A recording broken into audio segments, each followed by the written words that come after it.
This is Sonia Flores with Golden Substance. I just wanted to talk to y'all. I just got out the shower. I'm soaking my feet right now. I'm actually on a long road trip back to California. I'm coming from Florida. And like anybody could do road trips. Like if you guys are scared of traveling or taking a trip, I'm telling you, it levels up your soul. It's an acceleration to the soul to go out there and travel. Our ancestors were doing that way before us. So yeah, I drove through Florida last night, Alabama, Mississippi. I'm trying to get a refrigerator magnet of every state I've been through. I need to go run to the store this morning and get one from Mississippi before I start going. I already have Louisiana, Texas magnets, and Florida magnet, and I got an Alabama magnet last night. So when I get my place back in Cali, I'm gonna have all my magnets on my refrigerator where I travel. And best believe I'm going to be traveling some more. I'm probably gonna go up to Northern California. I plan to also go to Sedona, see the vortexes in Sedona. Yeah, a couple of years ago, I never imagined I would be flying or driving through all these states, through the West Coast to basically the East Coast, down south and all that good stuff. Like I've seen a lot and it has opened my eyes. Like traveling has made me a different person. Also, there's no excuse. Like, dude, I'm traveling all by my lonesome through all these states with two kids that are the same age. Twins, y'all, twins, 4 years old, boys. Last night, was talking to my friend Kylie. Literally, they was arguing for like 20 minutes. What 4-year-olds could argue about? They was kind of slow on their speaking, but now they can speak and stuff. Now they be arguing. 4-year-olds arguing. No, you be quiet. No, you be quiet. No. And just trying to be like annoying through the trip. But I got something for that. Lollipops and melatonin. Keeps them quiet. Anyways, today gonna be an interesting day because we have to do online school. So I have to stop somewhere and let the twins do some online school today while traveling the United States. Today I'm gonna be driving to Dallas, Texas. I'll be stopping in Dallas. I'm ready for this road trip. The first time I had a long road trip with my aunt, when we went to like New Orleans. Like that trip, man. I kept seeing like this old black man on the side of the road that was in old clothes and figures. Like I have like some interesting like spiritual things that have happened to me on my road trip. My road trip with Jesse back to Cali. That's one of my best little witch bitch friends that a witch could have, Well, me and him, we traveled back to California. He saw like a lady in all white, like over by Arizona. Something about Arizona creeps me the heck out at night. Creepy. Maybe it's those skinwalkers or something lurking around. But yeah, I have felt like it has opened other parts of my mind traveling, and things are not what people say things are. You don't know how a place is until you go out there and say that, because there's all these pre-assumptions and stereotypes about people and places, and you really don't know until you go out there and find out yourself. You don't know what a hurricane is like until you're in the eye of the storm.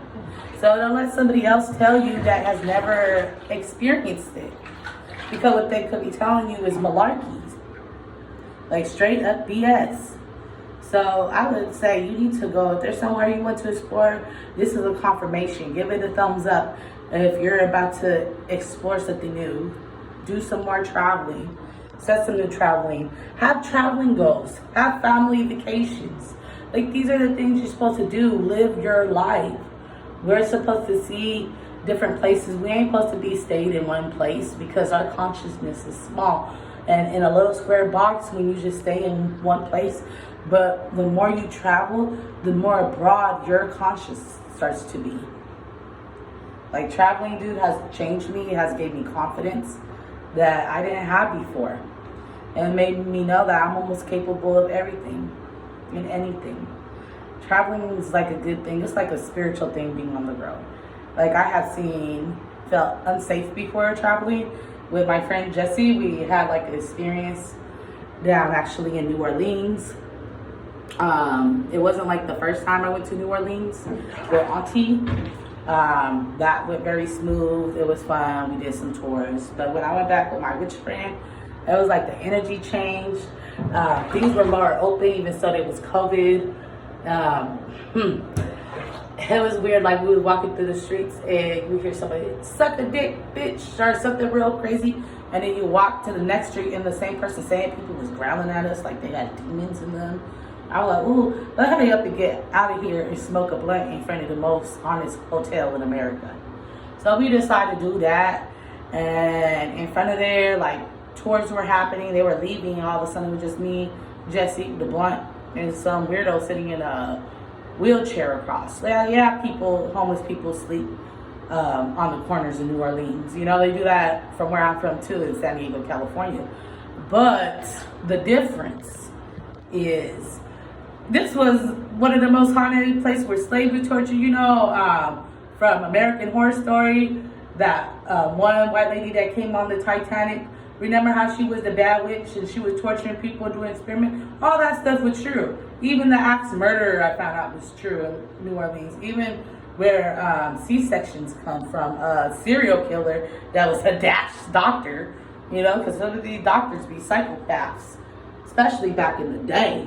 You know, they're doing experiments on people. How do you think they know all this stuff? So he would kidnap pregnant ladies and he would gut them and do C-section called the painless birth, and so a lot of these ladies died and stuff. But he was the first doctor doing C-sections in New Orleans. I forgot what that man's name was. But anyways, we're in, I think it's Lorena, not Marie Laveau, guys. Don't get that confused. That's a famous witch in New Orleans. I'm talking about La Marie Lorraine, or whatever, that owned all those slaves that went disappearing. Yeah, we was in front of that house smoking a blunt. And that was the one on American Horror Story. And they're like, on that tour, I learned so much about that house. Like, Mel Gibson tried to purchase it before. He ended up selling it because he had so much bad luck. He got divorced. He got arrested in New Orleans. Somebody else from Hollywood, I believe, currently owns it, and they don't live there like that, and they ain't like disturbed the way the house looked like, but supposedly they go down to New Orleans to celebrate Halloween with their family in that haunted house full of evil, you know, because evil things happen there. So anyway, we smoking a blunt, and this guy looks dead on the thing, but I just started thinking about like how they talk about there's real zombies in New Orleans. What that means is that somebody who was like a witch doctor or a witch, they took somebody that was almost dead and they give them these special kind of herbs, and when it revives them from dying, but they come back to zombified and they control them and stuff like that. What if that's like a zombie in front of the house watching and guarding it? So we start smoking, and I start noticing he started moving under the sheet. The man that wasn't moving at all, that looked dead under the sheet in the wheelchair, and I just had this eerie feeling like, hey, let's jump in the car. Like, let's go. Like, we only spent like less than an hour, like 40-something minutes in New Orleans. Who do that? We do. So anyways, we jumped in the car. You know, I spent some time in New Orleans. I spent like 3 days before my aunt. I do love the place. It's a place you gotta visit, you know, but like people don't really know the history and how dark it is there. And literally you're walking over dead bodies on the streets. That's why the streets are always breaking, going up, because a bunch of dead bodies, they didn't have enough room in their graves during the plague, died. Like they would be a storm, a hurricane or something. You see your uncle floating down the street, your dead uncle from a couple of weeks ago. Bye, uncle. Bye. Anyways, yeah, that my little tale from New Orleans. And we was like praying and stuff, and we was praying, and for safety and all that, and it was like a beautiful thing. Like, I hear sometimes truck drivers see this. You see auras, these energy fields on the side of your car. I saw a line of like army, a line of his ancestors that kept going. I saw a line of my ancestors. I said, hey, let's come together and manifest something. Let's time travel. Let's jump. So we put our energy in. Before you know, we was somewhere in Louisiana, and then it was daytime in Texas. I don't know. A whole gap is missing in my head. I'm not even sure what happened. People don't understand how we got from Florida to California so quickly. I got to California in less than 2 days. Like, and we did make little stops. We did stretch our legs, and we did even stop to eat and take breaks. And we got there in less than 2 days. Like, I want to say, I'm not exactly sure the hours, but I know it was shorter than 2 days. And it's like a 34-hour drive from what part of Florida I was in to what part of California we went to. And people were just like, how you guys get here so fast? I don't know, like a chunk of my memory is missing. And it was crazy because I was watching a documentary on Gaia, and the guy was talking about that he had a trick that he's been doing in the car, and that some of his associates do it. And, you imagine yourself there, like you could time travel, like he was talking about in the car by using like manifestation. And it's crazy because me and my friend experienced this, and we didn't even know what we was experiencing at the time. Like, I have lived a magical life, y'all. Like, things that is unexplained to the normal conscious. Like, you could be like, oh, she full of shit, she crazy. But I swear to you, I time traveled with my own energy and my friend's energy, and we put it together. And